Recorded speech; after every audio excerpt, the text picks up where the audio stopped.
Hello, Assalamualaikum dan salam sejahtera semua. Bagaimana hari ini? Semua dalam keadaan yang sihat, keadaan yang baik. Okey, untuk pendidikan kesenian pada kali ini kita akan belajar tajuk baru iaitu model. Jadi awak boleh rujuk buku teks pendidikan kesenian muka surat 70. Okey, di sini ada penerangan mengenai apakah itu model. Okey, kita akan baca satu-satu ya penerangan ini. Untuk penerangan yang pertama kita baca sama-sama boleh? Okey, so di sini dia kata, cikgu ni kata model boleh dilihat dan disentuh. Bentuk pada model tersebut bentuk konkret. Maksudnya kita boleh pegang model tersebut sebab permukaannya keras. Okey, faham? Untuk penerangan yang seterusnya, model serupa seperti bentuk yang sebenar tetapi saiznya lebih kecil. Okey, maksudnya model ini dalam keadaan dalam bentuk yang lebih kecil daripada rupa yang sebenar. Okey, kalau awak lihat di sini, mereka sedang memegang kereta, rumah, lori, kapal terbang, semuanya dalam saiz kecil atau besar? Ia dalam saiz yang lebih kecil. Jadi, kita panggil dia sebagai model. Seterusnya kita lihat pula di gambar yang kedua. Kapal terbang ini ada sayap yang serupa dan seimbang. Walaupun dalam bentuk model, walaupun dalam bentuk yang kecil, tetapi kapal terbang ini mempunyai sayap yang serupa dan seimbang. Okey, kerana apa? Kerana model ini mestilah menyerupai bentuk yang sebenar. Kalau awak tengok kapal terbang yang besar di luar sana, sayapnya sama panjang sama lebar. Jadi begitu juga dengan model, mestilah sama besar dan seimbang. Okay, jadi sekarang saya akan tunjuk beberapa model dalam keadaan saiz yang lebih kecil. Okey, contoh yang pertama saya ada ialah kereta. Okey, kalau awak tengok kereta ini sama seperti kereta yang sebenar. Okey, mempunyai saiz tayar yang sama, cuma dalam bentuk yang lebih kecil. Okey, yang seterusnya saya ada contoh sampan. Okey, sama juga sampan ni, hanya sebesar tapak tangan saya sahaja. Tapi kalau di luar, sampan ini sangatlah besar. Betul? Jadi dalam bentuk yang lebih kecil kita panggil model. Okey? Yang seterusnya saya mempunyai motosikal tuk-tuk. Okey, ni kalau kita panggil ni motor tuk-tuk tau. Okey, jadi motor ini dalam keadaan saiz yang lebih kecil daripada saiz yang sebenar. Mempunyai tayar yang sama besar, mempunyai tempat pembonceng, tempat penunggang dan juga mempunyai cermin, bumbung, seolah-olah motor tuk-tuk yang sebenar tapi dalam saiz yang lebih kecil. Okey, dan seterusnya yang terakhir. Saya mempunyai basikal, model basikal. Okey. Kalau awak tengok dekat sini sama juga macam basikal yang dekat luar yang besar tu, cuma dalam saiz yang lebih kecil.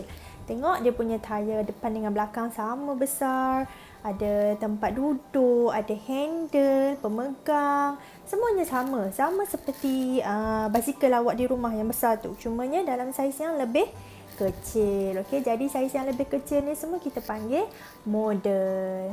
Okey, faham? Okey, sekarang kita lihat di muka surat yang seterusnya iaitu muka surat 71.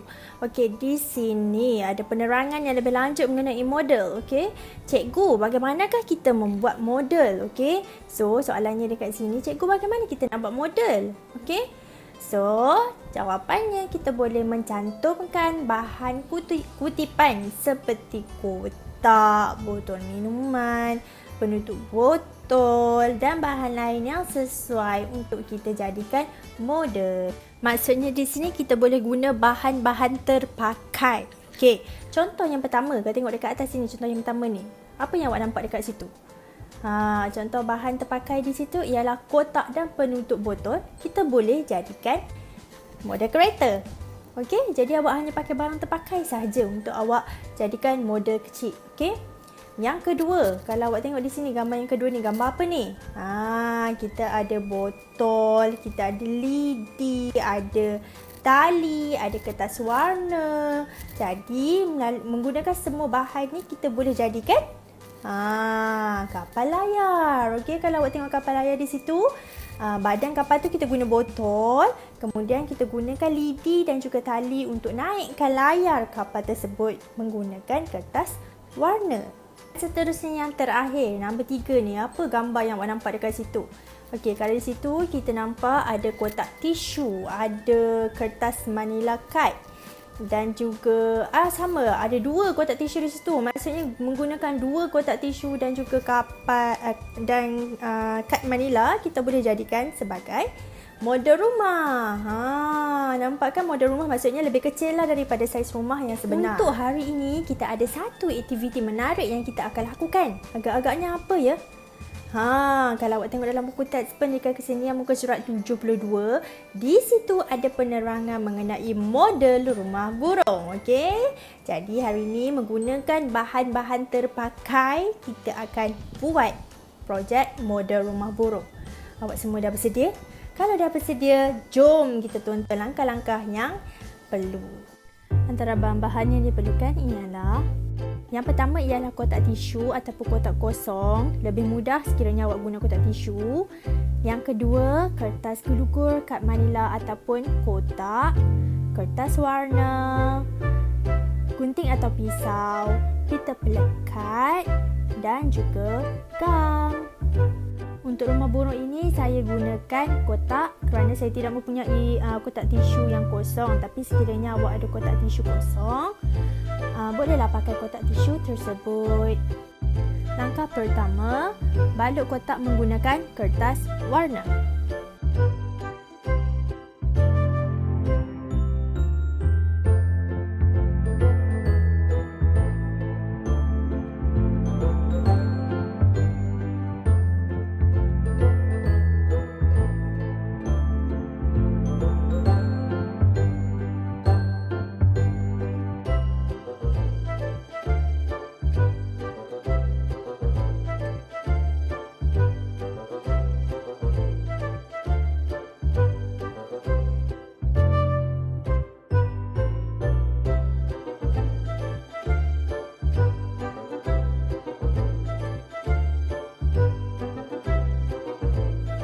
Untuk bahagian atas rumah burung, awak boleh gunakan warna yang berbeza. Ikut pilihan awak lah. Kalau awak nak warna pink, awak boleh guna warna pink.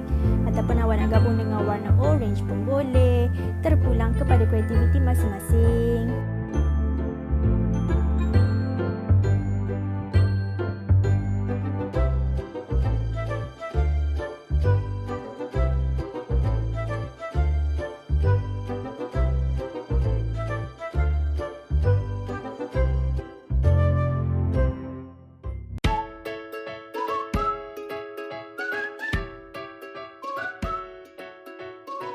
Dah siap balutan kita. Okey, yang seterusnya kita hendak lakukan pintu ataupun tingkap rumah burung. Okey, untuk ini awak boleh gunakan, sekiranya awak menggunakan kotak kosong macam saya, okey, awak perlu ukur dulu bahagian tengah tu berapa banyak yang awak nak gunting, okey, nak potong. Kalau yang pakai kertas, yang kotak tisu, tak perlu risau sebab dah ada lubang, okey.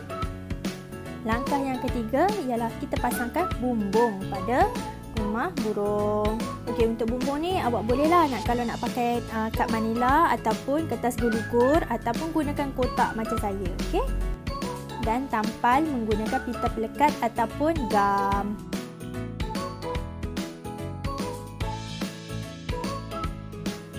Seterusnya langkah keempat ialah kita nak hiaskan rumah burung kita. Okey, kalau macam saya buat macam ikut dalam buku teks.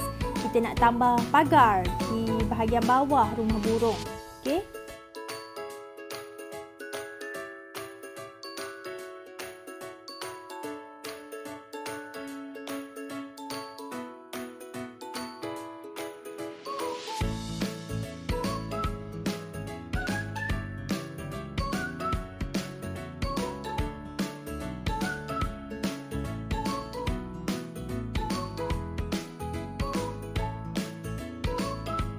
Okey, juga kita buat hiasan pada tingkap ataupun pintu rumah burung ini. Okey, untuk hiasan ikut kreativiti kamu lah.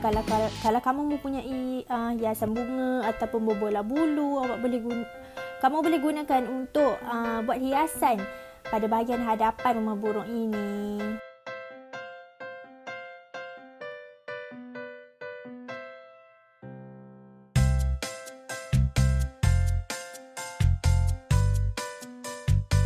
Dah siap hiasan pada rumah burung. Sekarang kita perlu pasangkan tapak rumah burung. Okey, untuk tapak rumah burung ni saya pakaikan kotak dan saya letak kertas warna untuk balut kotak tersebut.